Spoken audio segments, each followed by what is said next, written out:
رمضان المبارک کی 20 تاریخ کو مکہ فتح ہوا۔ حضور نبی کریم صلی اللہ علیہ وآلہ وسلم فاتح بن کر اپنے آبائی شہر میں داخل ہوئے، مگر 8 سال قبل کا تذکرہ بے حد ضروری ہے، جب اللہ کے رسول صلی اللہ علیہ وآلہ وسلم اسی شہر سے نکال دیے گئے تھے۔ ذرا تصور میں لائیے وہ دن جب اللہ کے رسول صلی اللہ علیہ وآلہ وسلم حضورہ کے مقام پر کھڑے ہو کر مکہ کو مخاطب فرما رہے تھے کہ اے مکہ، تو دنیا بھر میں اللہ کے ہاں سب سے بڑھ کر محبوب اور برکت والی زمین ہے۔ اگر مجھے یہاں کے لوگ نکلنے پر مجبور نہ کرتے تو میں کبھی بھی تجھے چھوڑ کر نہ جاتا۔ اللہ تعالیٰ نے اپنے محبوب حضرت محمد صلی اللہ علیہ وآلہ وسلم کے دل کی یہ کیفیت دیکھی تو حضرت جبرائیل کو بھیجا جو مولا کریم کا پیغام لائے۔ قرآن پاک میں ارشاد باری تعالیٰ ہے، فرمایا میرے رسول صلی اللہ علیہ وآلہ وسلم، وہ اللہ جس نے آپ صلی اللہ علیہ وآلہ وسلم پر قرآن نازل فرمایا، وہ آپ کو ایسا یقین دلاتا ہے جو شک و شبہ سے بہت بالا ہے، اور وہ یہ ہے کہ وہ اللہ ہر صورت آپ کو یہیں واپس لائے گا جہاں سے آپ کو نکالا جا رہا ہے۔ اسی ضمن میں تورات کی یہ پیشن گوئی بھی ہمارے سامنے رہنی چاہیے کہ خدا فاران پر جلوہ گر ہوگا اور آخری نجات دہندہ جسے اس کے شہر سے نکال دیا جائے گا، وہ واپس 10,000 قدسیوں کے ہمراہ اپنا علاقہ فتح کرے گا۔ رمضان المبارک کی 17 تاریخ کو اللہ کے رسول صلی اللہ علیہ وآلہ وسلم مکہ میں داخل ہوئے، اسی شہر میں داخل ہوئے جہاں ستایا گیا تھا۔ راستے میں کانٹے بکھیرے گئے تھے اور پتھر مارے گئے تھے۔ بیت اللہ میں سجدے میں گئے ہوئے حضور گرامی کی کمر مبارک پر اوجڑی رکھی گئی تھی۔ گلے میں چادر ڈال کر عقبہ بن ابی معیط نے گل گھونٹو دینے کی کوشش کی تھی۔ اسی شہر سے حضور صلی اللہ علیہ وآلہ وسلم کی لخت جگر حضرت زینب رضی اللہ تعالیٰ عنہا کو اسی حال میں نکلنے دیا گیا تھا کہ ان کی سواری کو بھٹکایا گیا، وہ گری اور آنے والے 9 مولود سے محروم ہو گئیں۔ صحابہ اور صحابیات کو ستایا گیا۔ پھر ہجرت کے بعد بھی مدینہ منورہ پر متواتر حملوں کے پروگرام بنائے گئے، معرکے کیے گئے، کبھی احزاب کی شکل میں گراؤ اور کبھی احد میں آ کر پڑاؤ۔ ایسے شہر کے ساتھ فاتحین وہی کچھ کرتے ہیں جو انسانی تاریخ کا حصہ ہے۔ کھوپڑیوں کے مینار بنتے ہیں، باپ بھائی اور اقارب کا کوئی خیال اور لحاظ نہیں ہوتا، عورتیں بچے بے دریغ مارے جاتے ہیں، شہر برباد اور اس کی گلیاں خون سے رنگین ہوتی تھیں، مگر فاتح مکہ حضرت محمد صلی اللہ علیہ وآلہ وسلم کی ذات کریم تھی جنہوں نے تاریخ انسانی کا رخ بدل دیا، تاریخ کو ایک نیا انداز دیا، ایسا انداز جس نے فتح کا مفہوم اور معنی ہی بدل دیے، اس کو ایک نئی پہچان دی، امن و سلامتی اور عفو و درگزر کی پہچان۔ حضور صلی اللہ علیہ وآلہ وسلم نے طاقت و قوت حاصل ہونے کے باوجود مکہ میں امن سلامتی کا پیغام دیا۔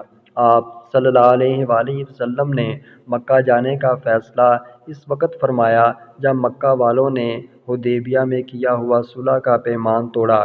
انہوں نے اللہ کے رسول صلی اللہ علیہ وآلہ وسلم کے حلیف بنو خزاعہ پر ظلم کرنے والے قبیلے بنو بکر کا ساتھ دیا تھا۔ اللہ کے رسول صلی اللہ علیہ وآلہ وسلم پابند تھے کہ مظلوم قبیلے کے سردار کی فریاد پر اقدام کرتے، چنانچہ مدینہ میں ان کا سردار آیا، فریاد رسی کا طلبگار ہوا، اور پھر مکہ کی جانب اللہ کے رسول صلی اللہ علیہ وآلہ وسلم کا اقدام ہونے لگا۔ 10,000 صحابہ کا عظیم لشکر معرکہ پر روانہ ہوا تو جوفہ کے مقام پر حضرت عباس رضی اللہ تعالیٰ عنہ اپنے خاندان سمیت آن ملے، اسلام قبول کیا اور 10,000 قدسیوں کے ہم رکاب بن گئے۔ ابو سفیان کو یقین تھا کہ اس نے جو عہد شکنی کی ہے، اب حضور صلی اللہ علیہ وآلہ وسلم کا لشکر مکہ کا رخ ضرور کرے گا، چنانچہ اس نے مدینہ سے آنے والے راستے پر نگاہ رکھنے کے لیے حکیم بن حزام اور دوسرے بدلی نامی شخص کو بھیجا۔ پھر ابو سفیان خود بھی ان کے ساتھ چل دیا، کیونکہ خبر یہی تھی کہ حضور صلی اللہ علیہ وآلہ وسلم آ رہے ہیں۔ اللہ اللہ۔ کل جو بے بس بستی سے نکالے گئے تھے وہ اب قوت و سطوت کے ساتھ آ رہے ہیں۔ ادھر حضرت عباس رضی اللہ تعالیٰ عنہ بھی نکلے ہوئے تھے کہ قریش کے لوگوں کو سمجھائیں کہ مقابلہ کرنے کی سوچو گے تو مارے جاؤ گے۔ رات کے وقت جب 100 وادیوں اور چوٹیوں پر آگ کے الاؤ نظر آئے تو ابو سفیان گھبرا کر پوچھنے لگا کہ محمد صلی اللہ علیہ وآلہ وسلم کریم کا اتنا بڑا لشکر ہے۔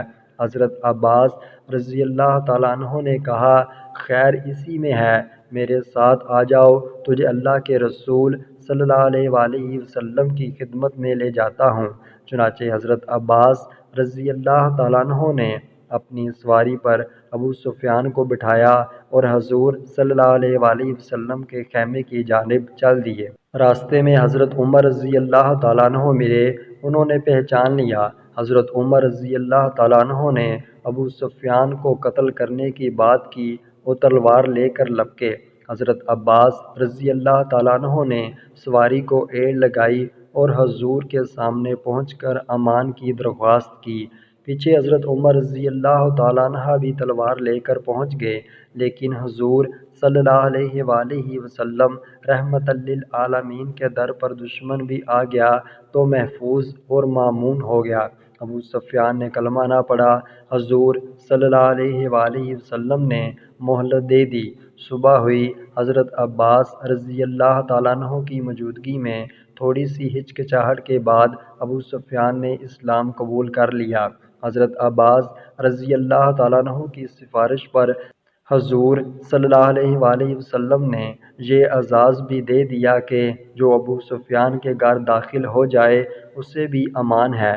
اللہ کے رسول نے حضرت عباس رضی اللہ تعالیٰ عنہ سے ابو سفیان کو تنگ پہاڑی راستے کی بلندی پر لے جا کر کھڑا کرنے کے لیے کہا تاکہ قریش اس لشکر کی قوت کا اندازہ کر لیں، مقابلہ کر کے مارے نہ جائیں۔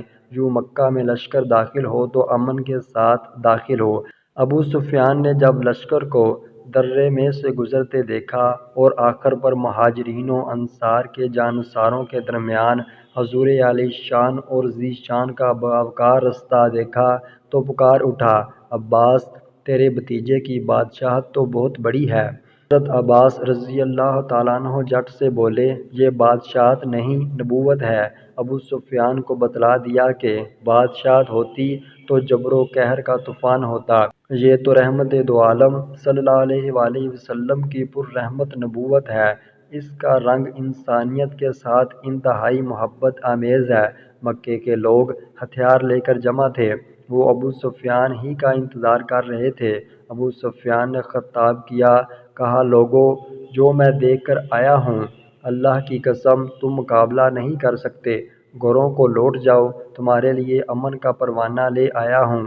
حضرت محمد صلی اللہ علیہ وآلہ وسلم کریم کی رحمت کا پروانہ یہ ہے کہ جو میرے گھر میں داخل ہو اپنے گھر میں رہے، بیت اللہ میں رہے، اسے امن ہے۔ ابو سفیان کے جملے کا آخری لفظ ختم ہوا اور لوگ گھروں کو دوڑ پڑے۔ اللہ اللہ، شاہ عرب کا پر رحمت نبی لشکر آ گیا۔ اللہ کے رسول صلی اللہ علیہ وآلہ وسلم صرف اور تنعیم کے راستوں سے گزرتے ہوئے جبل حجون کے پاس تشریف لائے۔ یہاں سے تھوڑے فاصلے پر حضرت خدیجہ رضی اللہ تعالیٰ عنہا کی قبر مبارک ہے۔ میرے حضور صلی اللہ علیہ وآلہ وسلم نے یہیں خیمہ لگا لیا۔ اس کے بعد کعبہ میں تشریف لے گئے، وہاں سب کے لیے معافی کا اعلان کر دیا، بتوں کو توڑ دیا۔ حضرت بلال رضی اللہ تعالیٰ عنہ کعبہ کی چھت پر چڑھے، اللہ اکبر کا آوازہ گونجا۔ لا پر عمل ہو چکا تھا، اب الا اللہ کا شاندار نظارہ تھا اور اللہ کی توحید کا نکارہ تھا۔ حضور صلی اللہ علیہ وآلہ وسلم نے اپنی اماں اور بابا جان کا مکان جہاں شب و روز گزرے وہ بھی واپس نہ لیا، بس خیمے میں گزارا کر لیا اور واپس انصار کے ساتھ مدینہ منورہ میں تشریف لے آئے۔ انصار کے خدشے کو دور فرما دیا کہ میں مکہ میں رہوں گا۔ یہ تھی وہ فتح مکہ جس نے وفاؤں کے پاسبان حضرت محمد صلی اللہ علیہ وآلہ وسلم کے ہاتھوں ایک نئی تاریخ رقم فرما دی۔ دور جدید کے فاتحین ذرا اپنے انداز دیکھو، میرے حضور صلی اللہ علیہ وآلہ وسلم کے محبت آمیز پھولوں کی مہک کچھ نہ کچھ کام کر جائے اور یہ دنیا امن کا گہوارہ بن جائے۔ آمین۔